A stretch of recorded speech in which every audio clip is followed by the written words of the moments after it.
Good morning to all my early risers, and get some sleep, you night owls. The time is 4 a.m. Eastern Standard Time, and I'm your host, Lincoln Hargrove. I will be walking you through the 24-hour news cycle live with y'all this morning with the Southeastern News Group. Before you click change the channel on that remote or X on your computer screen, let me address a quick misconception. Upon first glance, the 24-hour news cycle seems to impact a narrow scope of Americans. Sections of the public misunderstand the impact of the perpetual news cycle to solely pertain to specific vocations such as reporters like me, celebrities, or politicians.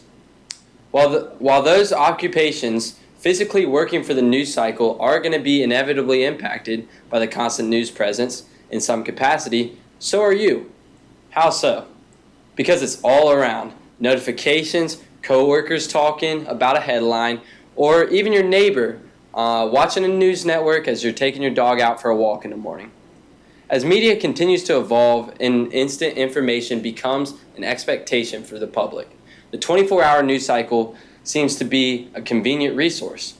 There are plenty of benefits to the cycle. However, I believe that the drawbacks of news networks constantly airing on the news must be weighed before continuing to support them and allowing them to renew cable contracts.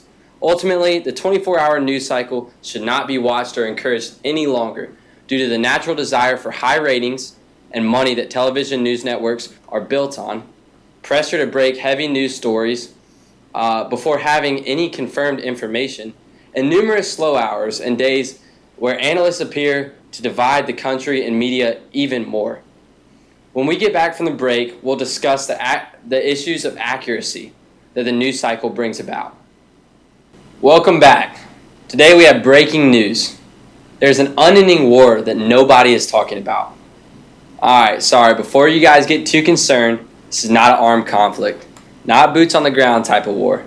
This is a perpetual battle between all news networks to break headlines first. Those in favor of the news cycle contend that instantaneous updates keep the public informed and make them feel more safe.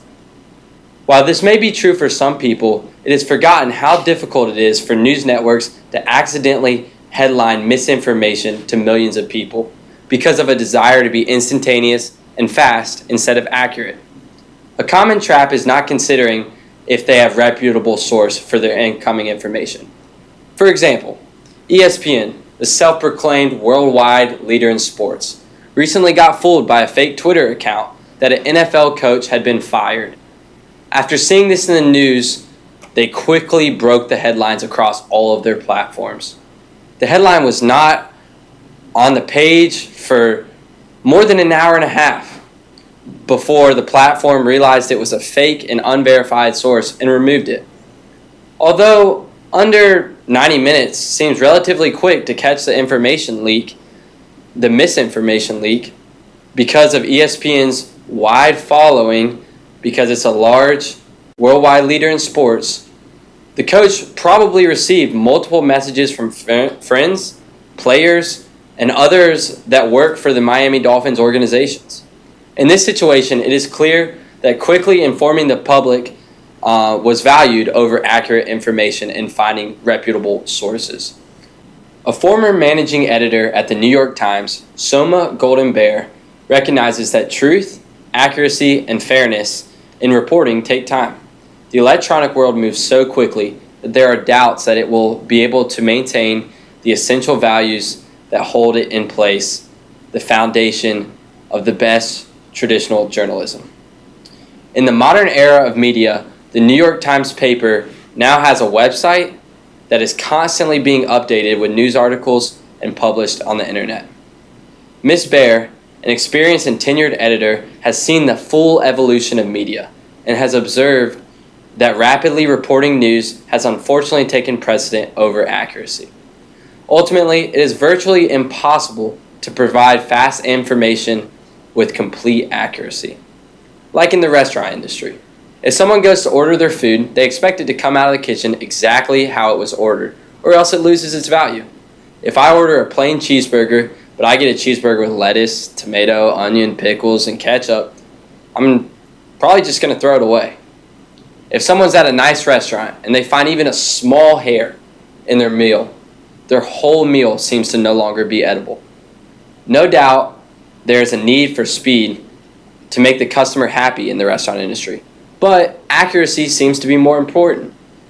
Americans should hold news networks to the same standard and accuracy that they expect outside of the newsroom.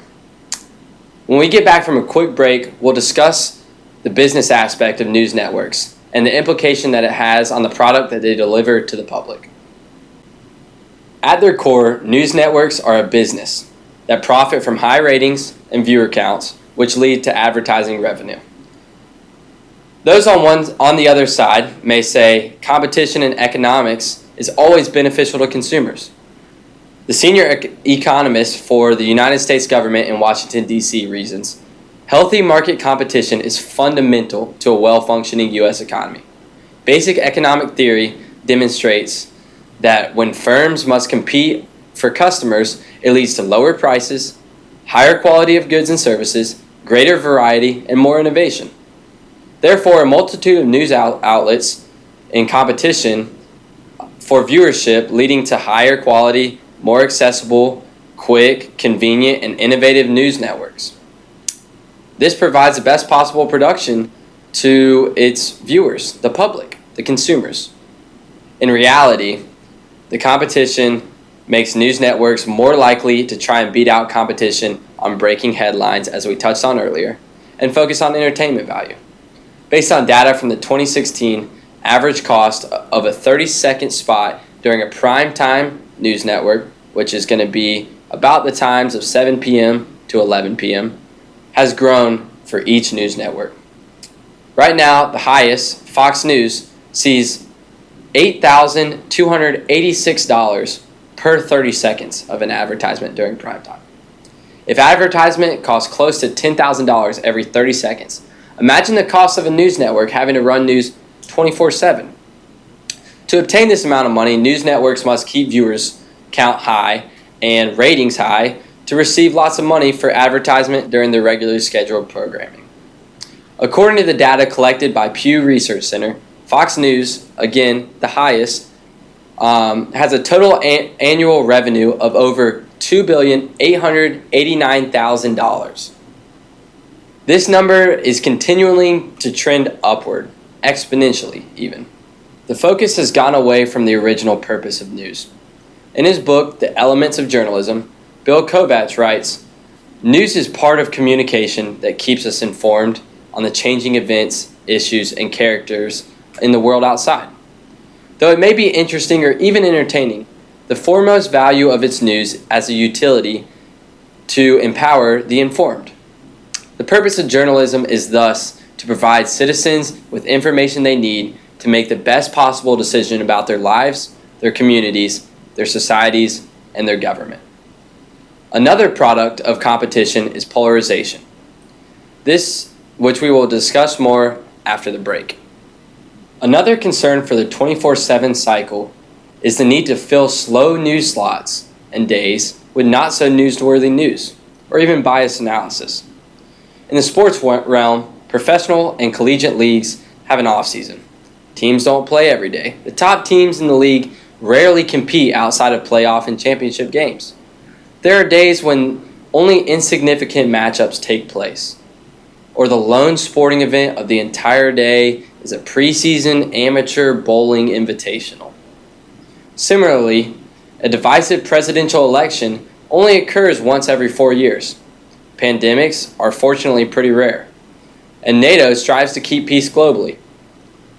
Even under these circumstances, news networks do not take the day off or even the hour off. This leads to one of three things usually. 1. News networks repeat past headlines, which bores viewers and hurts ratings. This doesn't make them any money, so it's rare that this happens. 2. They create and blow news headlines out of proportion for the entertainment value. 3. They interview an expert that may introduce some bias. Those in favor of the news cycle argue that analysts and experts from different news networks allow the viewer to compare opinions and decide what they believe. Unfortunately, this does not always happen. Instead, confirmation bias seems to take its place. What ends up happening is people have a set of beliefs, The analyst of a particular network seems to confirm those beliefs, so they continue to hold those opinions more tightly and return to the news station to be informed on other subjects. This leads to Americans not wanting to, or not even being able to, have a respectful conversation with people that hold opposing viewpoints. Lisa Muscatine, a former reporter and editor of the Washington Post, and more recently a presidential speechwriter, asserts, reporters no longer just report the news. They are hired as experts and consultants who are paid hefty fees to give their instant opinions on television. They are celebrities who enjoy lucrative speaking engagements, some even paid for by the organizations they cover. Muscatine has invaluable firsthand experience about the subject. She sheds light on the dramatic negative shift in both the role and the mindset of reporters.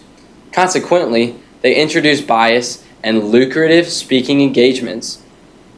This biased analysis polarizes the networks and ultimately those who choose to specifically watch only one of the popular news outlets. The people of the United States are vulnerable for great division due to a recent divisive election and pandemic. Sadly, a polarizing news network may be serving to only increase that gap and appeal to the audience that is aiming for loyalty and consistent viewership. Known for his involvement in gerrymandering, former Republican and political strategist Thomas Heffler argues, "We've had gerrymandering all along, so there's no proof that this is the cause of all of this polarization." There are two other major factors that are much more prevalent than redistricting. One is a 24-hour-a-day, 7 days a week news media, where you only get noticed if you're extreme. Polarization and division needs to be addressed in the United States to avoid conflict that could potentially build to another civil war. One of the ways we could address this polarization is getting rid of the 24-hour news cycle. While there is some of the opposition's viewpoints sprinkled into previous segments, I want to make sure I address the two sides fairly. As with most things in this world, it is not a completely black and white subject, meaning I do believe that there are positives to the current news cycle. Shoot, I might not be employed right now if the news cycles were not running around the clock. According to a recent study published by Amy Watson, over 250,000 American jobs are created from news broadcasting industries alone. I should also mention the transparency that instantaneous live broadcasting has brought to the public. Any average Joe can take a seat on his living room in his pajamas and listen to a White House briefing. That access is unprecedented and can be valuable to voters forming their opinions. Ari Fleischer, the press secretary during the George W. Bush administration, acknowledges, while live TV can lead to a lot of pressure in the briefing room, it also allows the American people to see things directly for themselves and form their own judgment. I may risk my job security in saying this on air, but in spite of these positives, the current 24-hour news cycle must change in order to address the inaccuracy, the greed, and the polarization issues. The 24-hour news cycle has an underrated amount of power to influence the public and therefore the direction of a democratic nation.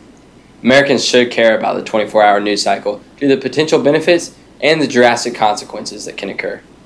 The public must weigh whether the convenience and the instantaneous updates and the transparency of the 24-hour news cycle is worth the polarization and the drastic negative impacts that the 24-hour news cycle can have. This has been Lincoln Hargrove with the Southeastern News Group, and that's all my airtime today.